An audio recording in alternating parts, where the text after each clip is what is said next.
కాళ్లలో నొప్పి, నరాల వాపు వంటి లక్షణాలతో బాధపడుతున్నారా? వెరికోస్ వెయిన్స్ లో అత్యాధునిక చికిత్స ఏవిస్ వాస్కులర్ సెంటర్. నమస్తే రమ్మగారు. నమస్తే జయ. రమ్మగారు, ఏదైనా ఒక చిన్న సిరీస్ చెప్పుకుందామండి. 2 భాగాల సిరీస్ చెప్తామా? ఇది చందమామ కథే.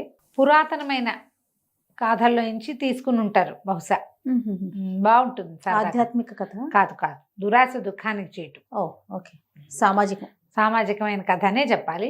కాకపోతే ఈ కథలో చెప్పిన అంశాలు మాత్రం పురాతన కాలం నాటి. ఓకే. పూర్వం అంట విప్రకూటం అని ఒక గ్రామం ఉండేది. అందులో ఒక పండితుడైన బ్రాహ్మణుడు ఉండేవాడు. ఆయనకు ఒక కూతురు, వీళ్ళ పేరు సావిత్రి, చక్కటిది. ఈయనకి శరభుడు కరభుడు అని 2 శిష్యులు ఉండేవాళ్ళు. చాలామంది శిష్యుల్లో వీళ్ళేం పెద్ద చదువు అంటేది కాదు. ఎలాగైనా తెలివితేటలతో డబ్బు సంపాదించి ధనవంతులు అవ్వాలని ఒక కోరిక ఉండేది పాపం వాళ్ళకి. అయితే ఏమైందట, ఒకనాడు ఒక బ్రాహ్మణ ఆయన, ఒక కొంచెం వృద్ధుడు ఒక ఆయన వీళ్ళ వాకిట్లోకి వచ్చాడు. వాకిట్లో పిల్లని చూసి ఆగాడు సావిత్రిని.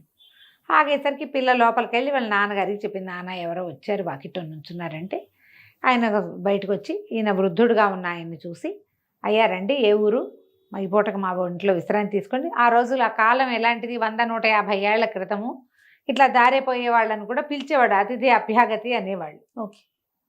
అతిథి అభ్యాగతులకి భోజనం పెట్టడం. ఈ పూట మా ఇంట్లో భోజనం చేయండి, ఎక్కడి నుంచి బయలుదేరారు, ఏమిటి అని కనుక్కున్నాడు. కనుక్కుంటే ఆయన పేరు కామగ్రీవుడు, వచ్చిన ఆయన పేరు. అయితే ఆయన, నేను కాశీ నుంచి వస్తున్నాను, స్వగ్రామం వైపు వెళ్తున్నాను అని చెప్పి, సరే ఆ పూట వాళ్ళ ఇంట్లో స్నానం చేసి భోజనాన్ని కూర్చొని చక్కగా శుభ్రంగా భోజనం చేశాక, ఆ చిన్నపిల్ల 10 ఏళ్ళు ఉన్నాయి ఆ సావిత్రికి, కూర నార అందించింది వంట చేసేటప్పుడు.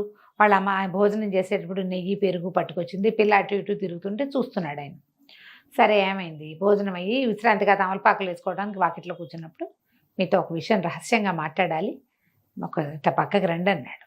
ఆ ఇంటి ఆయన, ఆ పిల్ల సావిత్రి వాళ్ళ తండ్రి, ఆ పండితుడు వచ్చి శిష్యులను పంపించేసి ఈ కామగ్రీవుడి దగ్గర కూర్చున్నారు. కూర్చుంటే కానీ వీళ్ళిద్దరూ, శరభుడు కరభుడు, ఏమిటి ఎవ్వరూ ఎప్పుడు రహస్యాలు మాట్లాడరే మన గురువుగారితోటి, ఏనాడు జరగదు. ఏమిటో ఆ రహస్యం విందామని గుమ్మం పక్కనే పొంచి కూర్చున్నారు. మిగిలిన శిష్యులంతా పోయారు, వీళ్ళిద్దరు మాత్రం నుంచున్నారు.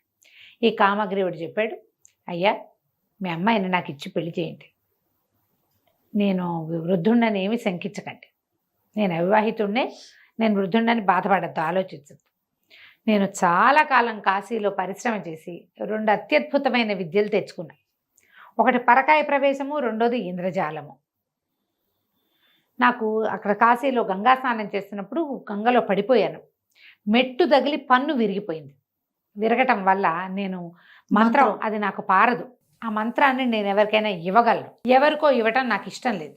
మీ అమ్మాయిని నాకు ఇచ్చి పెళ్లి చేయండి, నాకు సంతానం కలిగితే పిల్లాడికి ఒడుగు చేసి మంత్రం ఇవ్వదలుచుకున్నా, నాకు పురుష సంతానం అవకాశం ఉంది నా జాతకంలో అని అడిగితే వాళ్ళు ఒప్పుకోలే. ఆయన ఏమన్నాడంటే, పండితుడు, అయ్యా క్షమించండి, లేక పుట్టిన పిల్ల, మరి కొంచెం చేలోకుగా ఉన్న కుటుంబాన్ని చూసుకుని పిల్లవాడిని మా దగ్గరే పెట్టుకోవాలనుకుంటున్నా. 10 ఏళ్ల పిల్లలకి 14 ఏళ్ల పిల్లవాడిని పెట్టుకుని చదివించుకుని పైకి తీసుకొస్తా. మీరా 50 ఏళ్ల వాళ్ళు, ఈ 50 ఏళ్ల వాడికి, నాకంటే వయసులో కాస్త పెద్దవాడికి నా కుమార్తెనిచ్చే ఉద్దేశం లేదు. డబ్బు వచ్చినా విద్య వచ్చినా కూడా నా పిల్ల సుఖమే నాకు కావాలి. నాకు ఇంకా మగపిల్లలు లేరు, ఒక పిల్ల. దాన్ని వివాహం చేసి చక్కగా అల్లుడిని దగ్గర పెట్టుకుని కొడుకులు లేని లోటు తీర్చుకోవాలనుకుంటా. మీతో నాకు అది ఎట్లా తీరుతుంది, నేను ఇవ్వనండి అన్నాడు. అనేసరికల్లా కామగ్రీవుడు ఇంకేం చేయలేక, ఆ పిల్ల ఆయనకి నచ్చింది, వెళ్ళిపోయాడు. కానీ ఇంకేం చేయలేకపోయాడు. అయితే ఈ శరభుడు కరభుడు ఇద్దరు విన్నారు.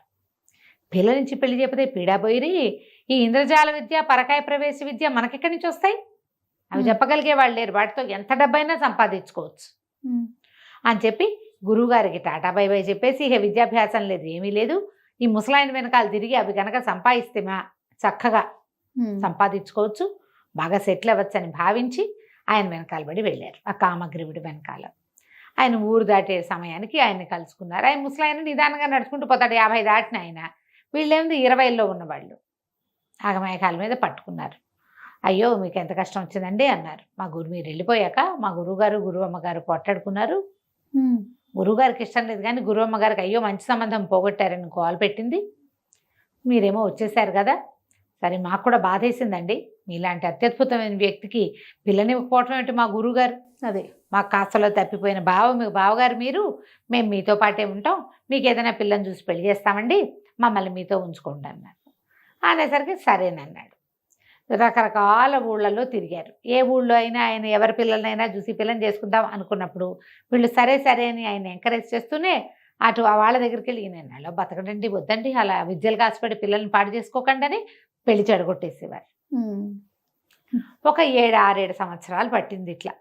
ఆయన దగ్గర డబ్బు ఉంది, వీళ్ళకి భోజనానికి ఇబ్బంది లేదు, ఏ ఊరు వెళ్ళినా భోజనం గడిచిపోతుంది, వీళ్ళకి ఆ విద్య కావాలి, ఇంకొక 6-7 ఏళ్ళు పట్టినా పర్వాలేదు.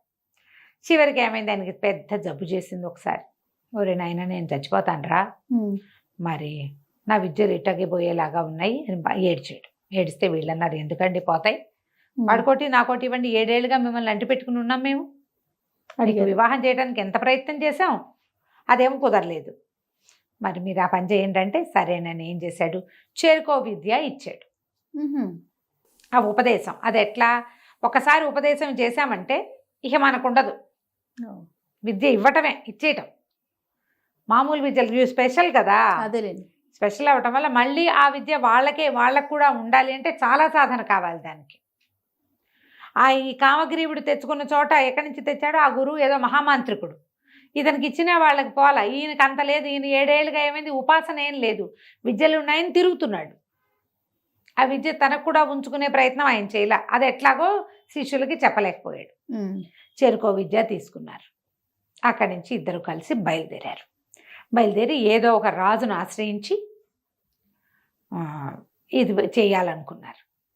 ఒక ఊరు వెళ్ళేసరికల్లా ఏమైంది, రాజుగారికి జబ్బు చేసిందని చెప్పారు. చెప్పంగానే ఇందులో ఏంటి, కరపుడు శరపుడు కదా, శరపుడికేమో ఈ విద్య వచ్చింది, పరకాయ ప్రవేశం, కరపుడికేమో ఇంద్రజాలం వచ్చింది, శరభ కరభ. ఈ శరభుడు ఈయన కరపుడు కనిపించింది, అయ్యి బాబోయ్ ఇప్పుడు ఆ రాజుగారు కనుక చచ్చిపోయాడంటే వీడెళ్ళి బడబ శరీరంలో దూరిపోతాడు, రాజు అయిపోతాడేమో, వాళ్ళల్లో వాళ్ళకే అలా అనిపిస్తుంది. రాజు అయిపోవచ్చు, అవకాశం ఉంది, రాజు అయిపోయేందుకు అవకాశం ఉంది. కానీ ఏమైంది, ఇంతలో జబ్బు తగ్గిపోయింది అన్నారు రాజుకి. వాడికి వచ్చేస్తుందని వీడేడ్చాడు, ఇప్పుడు వీడికి వచ్చిందని వాడు ఏడుస్తాడనమాట. అక్కడి నుంచి రాజుగారు అనారోగ్యం తగ్గగానే రాజుగారికి కొంచెం ఆహ్లాదాన్ని కలిగించాలి కదా, ఆయన ఓపిక లేదు, మంచాన్ని పడి ఉన్నాడు, జ్వరం తగ్గింది, ప్రాణాపాయం తప్పింది. కానీ ఈ కరపుడు అక్కడికి వెళ్ళి చక్కగా తన విద్యలన్నీ ప్రదర్శించి ఇంద్రజాలం రాజుగారి దగ్గర నుంచి ఎన్ని బహుమతులో తీసుకున్నాడు. రాజు కొద్ది రోజులు నా దగ్గరే ఉండమనగానే 2వ బడికి ఒళ్ళు మండిపోయింది, ఈ పరకాయ ప్రవేశం బడికి. సరే నేను ఇక్కడే ఉండి ఏం చేస్తాను, బహుమతులన్నీ వాడు తెచ్చుకుంటుంటే వాడు హాయిగా ఉంటాడు అని చెప్పి స్నేహితుడి మీద కుళ్ళుతోటి వేరే రాజ్యానికి వెళ్ళిపోయాడు. ఎన్నాళ్ళో ఈ ఇంద్రజాలం వాడు ఈ రాజుగారి దగ్గర ఉండి కొంతకాలం అయిన తర్వాత ఇంక ఈ ఊళ్ళో అలవాటు అయిపోయింది, కొత్త కొత్త విద్యలు రావు, ఏవో కొన్ని రకాలే చేయగలుగుతారు. సరే తను కూడా బయలుదేరి వెళ్ళాడు. ఈ మొదట వెళ్ళిన పరకాయ ప్రవేశ విద్య వాడు ఉన్నాడు కదా, వాడు ముందుకెళ్ళాక వాడు వెళ్ళిన రోజున రాజు మరణించాడు ఆ రాజ్యంలో. మరణించంగానే ఇతను ఏం చేశాడు, తెలుసుకుని రాజుగారిని తీసుకొస్తారు ఇంకా కాసేపట్లో, పాడిక అవన్నీ కడతారు, కట్లు సవారీ కట్టి తీసుకొస్తారు అని చెప్పి తెలిసే లోపల ఇతను ఏం చేశాడంటే చితి పేర్చుకుని దాని మీద పడుకుని తన శరీరాన్ని తగలబెట్టేసి ఆత్మతోటి వచ్చి రాజుగారి శరీరంలో పరకాయ ప్రవేశ విద్యతో వచ్చేసాడు. రాజు చచ్చిపోయాడు అనుకున్న రాజు మొత్తం 10 మంది వైద్యులు సర్టిఫై చేశారు, చచ్చిపోయాడు అయిపోయిందని లేచి కూర్చున్నాడు. మరి ఇతను వచ్చేసాడు కదా, లేచి కూర్చునేసరికి వాళ్ళు అందరూ ఆశ్చర్యపోయారు. అది ఎప్పుడు జరిగింది, రాజుగారి మరణం ముందు రోజు సాయంకాలం జరిగింది. మర్నాడు ఉదయానికి ఈయన్ని కదిపే సమయానికి వాళ్ళ ఆచారం ప్రకారం రాణిగారి సువాసన చిహ్నాలన్నీ తీయించేశారు. ఆవిడ బోసిగా ఉండిపోయింది. మొదట ఈయన రాణి దగ్గరికి వెళ్ళాల, ఇతను ఏదో ప్రవర్తన విపరీతంగా ఉంది, రాజుకి ఏదో వెకిలి ప్రవర్తన వచ్చింది అనుకున్నాడు. చచ్చి బతికితే హుందాతనం రావాల్సింది పోయి వీడికేంటి వెకిలితనం వచ్చింది ఈ రాజుగారికి అనిపించింది. వెకిలిగా అయ్యాడు, ఏదో ధోరణి. ఎందుకంటే ఈ విద్యలు నేర్చుకున్నవాడు ఎవడు, ఒక బ్రాహ్మణ యువకుడు, అది కూడా పరమ నిరుపేదవాడు, నిరుపేద, చిన్న జీవితం, రాచరికపు జీవితంలో ఎలా ఉండాలో ఏమిటో ఏమీ తెలియదు, ఎలా తినాలో కూడా తెలియదు. వాళ్ళ తిండి వేరు, ఇతని తిండి వేరు. అలా అక్కడికి ఒక ఆయన వెనకాల పడి 7 ఏళ్ల పాటు తిరిగి ఆ ఊళ్ళో ఈ ఊళ్ళో ఎవరింట్లో పడితే వాళ్ళ ఇంట్లో తిని వండుకు తిని కొద్దిపాటి ఆహారానికి అలవాటు పడి ఉన్నవాడు. ఈ చచ్చిపోయిన రాజుగారేమో భోజన ప్రియుడు. అన్ని పద్ధతులు వేరు కదా. పట్టుబడిపోతే రాణి గారికి ఏదో డౌట్ వచ్చింది. క్రమంగా ఈ రాజు ఏం చేశాడు, రాజు వేషంలో ఉన్నవాడు. మిగిలిన వాళ్ళు ఎవరికి నచ్చట్లేదు, కానీ బతికున్న రాజుని ఏం కాదని అంటారు. ఎట్టగొట్ట రాచరికం నడుస్తుండేది. రాణి గారి దగ్గరికి వస్తున్నానని కబురు పెట్టాడు. 1 నెల తిరిగేసరికి ఆవిడ, నేను విధవని, వీడెవడో నాకు తెలీదు, నా దగ్గర రావడానికి వీల్లేదు, అంతఃపురంలో అడుగు పెట్టేందుకు కుదరదు అని చెప్పేసి ఆవిడ సువాసన చిహ్నం ఏది ధరించేది కాదు. సరే, ఈయనేమనుకున్నాడు, ఈ రాజు వేషంలో ఉన్నవాడు, ఉన్న పరకాయ ప్రవేశ విద్యవాడు, పెళ్లి చేసుకుందాం మనం, అది సెటిల్ అయిపోయాం, పెళ్లి చేసుకోవాలి, ఇంకొకరినా ఎవరినో పెళ్లి చేసుకుందాం అనుకున్నాడు. ఒక అమ్మాయిని ఎవరినైనా పెళ్లి చేసుకుందామన్న ఊహ మొదలుపెట్టాడు. మొదలుపెట్టేసరికి ఈ రాజుగారి వ్యవహారాలు అన్నీ చూస్తూ వింత వింతగా చెప్పుకుంటున్నారు. ఈ లోపల అక్కడ ఉన్నాడు కదా ఇంద్రజాలం వాడు అనుకోకుండా ఆ రాజుగారి దగ్గర అన్ని విద్యలు అయిపోయినాయి కాబట్టి తీరి వస్తూ ఈ రాజ్యంలోకి ప్రవేశించి ఎవరింట్లోనే ఆశ్రయం దొరుకుతుందేమో అని చూసి శంతనుడనే ఒక పురోహితుడి ఇంట్లో ఆశ్రయాన్ని పొందాడు. ఆ శంతనుడు రాజపురోహితుడు. ఓకే. అప్పుడు అతను ఏం చెప్పాడంటే, రాజు చచ్చి బతికాడయ్యా మా రాజు. ఓ పూట 2 పూటలు మాట్లాడుకున్నాక మామూలుగా నీదే ఊరు, ఏం విద్య మాట్లాడుకుంటా, తర్వాత ఏమొస్తాయి, మా ఊరు, మా రాజరికం, మా ప్రభుత్వం గురించి మాట్లాడతాం. మాట్లాడినప్పుడు చచ్చి బతికాడు, చావకముందు ఆయన చాలా హుందా అయిన మనిషి. రాణిగారు అంటే పంచప్రాణాలు, ఆయన ఏకపత్ని వ్రతం అని చెప్పుకునే వాళ్ళము. ఎంతమందో మేనమా కూతుళ్ళు వాళ్ళు పిల్లని ఇస్తాం 2వ భార్యగా అని చెప్పినా ఒప్పుకోలా. మరి బతికిన తర్వాత ఏంటో ఒక వెకిల్తనం వచ్చింది అతనికి.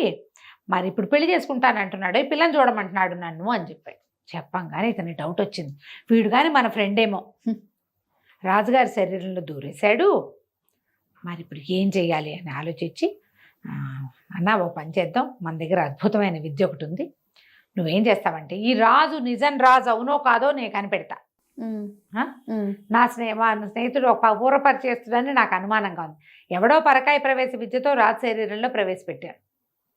మరి నువ్వేం చేస్తావంటే, రాజుగారికి ఊరికి ఉత్తరంగా ఒక అద్భుతమైన వనం ఉందని, అందులో ఒక మహాసౌందర్యవతి అయిన అమ్మాయి యువతి ఉందని చెప్పు, నేను నా ఇంద్రజాలంతో అది పన్నుతాను అదంతా అంటే. సరే, శంతనుడు ఏం చేశాడు, కుర్రాడే అతను కూడా, పెద్దవాడేం కాదు, వీళ్ళిద్దరు దగ్గర వయసు వాళ్ళు. రాజుగారి దగ్గరికి వెళ్ళి, మీకోసం ఒక అమ్మాయిని చూశానండి, ఆవిడ మనకు ఉత్తరంగా దిక్కులో ఉన్నటువంటి ఉద్యానవనంలో ఉందండి, చూద్దురుగాని రండి అన్నారు. అనేసరికి ఈయన అప్పుడు పెళ్లి చేసేసుకోవాలని ఉత్సాహం వచ్చేసింది, రాణిగారితో సాగేలాగా లేదు. అందుకని ఇతను బయలుదేరాడు. రాజుగారు ఒక గుర్రం వేసుకుని శంతనుడితో పాటు వెళ్ళాడు. వెళ్తే ఏముంది, ఊరికి ఉత్తరంగా అద్భుతమైన ఉద్యానవనం, అందులో మహాసౌందర్యవతి అయిన ఒక స్త్రీ ఉంది. అది ఎంత ఇంద్రజాల మహత్యం, పాతకాలపు ఇంద్రజాలాలు అట్లాగే ఉండేవన్నీ ఉన్నట్టు చూపిస్తుంది, ఏముండదు అక్కడ. ఈయన వెళ్ళి ఆ అమ్మాయితోటి మాట్లాడాలనుకున్నాడు. ఆవిడ వెనకాల తిరిగాడు. ఎంతలో ఏమైంది, ఏదో చిన్నది కాలికి ఏదో అడ్డం పడి ముందుకు పడ్డాడు. ఆ కనికట్టు అంటారు కదా, కదలికి వచ్చేసరికి పోయింది, ఏమీ లేదు అక్కడ, ఏం కనపడిపోయేసరికి ఇదేమిటి ఏమీ లేదు అని ఉలిక్కి పడ్డాడు. శంతనుడు ఏం చేశాడు, చటుకొని పట్టుకుని రెక్కలు పట్టుకుని, కాదండి మనం చూసొచ్చాం కదా ఉత్తరంలో ఉద్యానవనంలో ఆవిడ్ని, మరి మీకు ఆవిడ చాలా నచ్చింది, మీరు వివాహం చేసుకుంటానన్నారు, మరి మనం ఇంటి దారి పడుతూ ఉండగా మీకేమిటో కొంచెం తల తిరిగిందండి, ఇప్పుడు స్పృహ వచ్చింది, మనం ఇంటికి వెళ్ళే దారిలో ఉన్నామండి అన్నాడు.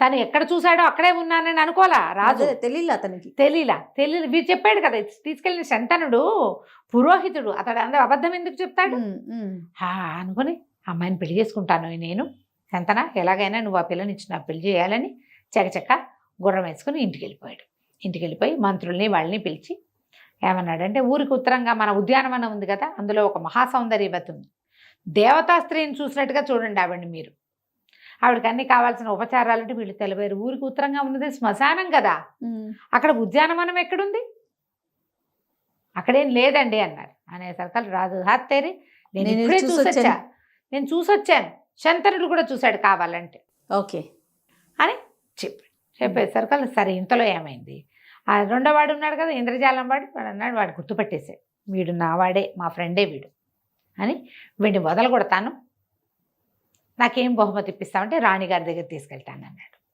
రాణిగారు ఏదో బహుమతి ఇస్తుందిగా. శంతనుడు, ఇంద్రజాల కరభుడు ఇద్దరు కలిసి వెళ్ళారు. వెళ్ళేసరికల్లా ఆవిడికి చెప్పాడు, అమ్మా ఈ మన రాజుగారి శరీరంలో ఒకడెవడో దుష్టశక్తి ఒకడు ప్రవేశించాడు, వాడిని తను వదలగొడతానంటున్నాడు, మరి మీతో మాట్లాడతానంటే తీసుకొచ్చాననేసరికల్లా ఇంతలో ఏమైంది, యువరాణి కీర్తిసేన రాజుగారికి ఒక 16 సంవత్సరాల కూతురు, ఓకే. మహాద్భుత సౌందర్యవతి. ఆ పిల్ల కూడా వచ్చింది. ఈవిడ రాణిగారు చెప్పింది, అయినా నీకేం కావాలంటే అది ఇస్తాను ఆయన, ముందు అతన్ని ముందు ఈ వ్యవహారం సంగతి తేల్చు, ఉమ్, మరి అమ్మాయికి వివాహం చేసి అల్లుడిని రాజుని చేసుకుందాం. వివాహయోగ్యమైన వయసు వచ్చిందని పిల్లని పరిచయం చేస్తే ఈ ఇంద్రజాలం వాడికి ఆ యువరాణి మీదకి పోయింది మనసు. ఎంత బాగుందో, ఈ పిల్లని పెళ్లి చేసుకోవాలనిపించింది ఎలాగైనా సరే. ఇప్పుడు వీడి ఇంద్రజాలం పన్ని ఎట్లా రాకుమార్తెను పెళ్లి చేసుకున్నాడు, ఏ రకంగా రాజు శరీరంలో నుంచి వాడిని పోగొట్టాడో మనం వచ్చే భాగంలో తెలుసుకుందాం. తప్పకుండా అండి. నమస్తే. నమస్తే చెయ్యండి. సుమన్ టీవీలో మీ పర్సనల్ అండ్ బిజినెస్ ప్రమోషన్స్ కోసం కింది నెంబర్కి కాంటాక్ట్ చేయండి.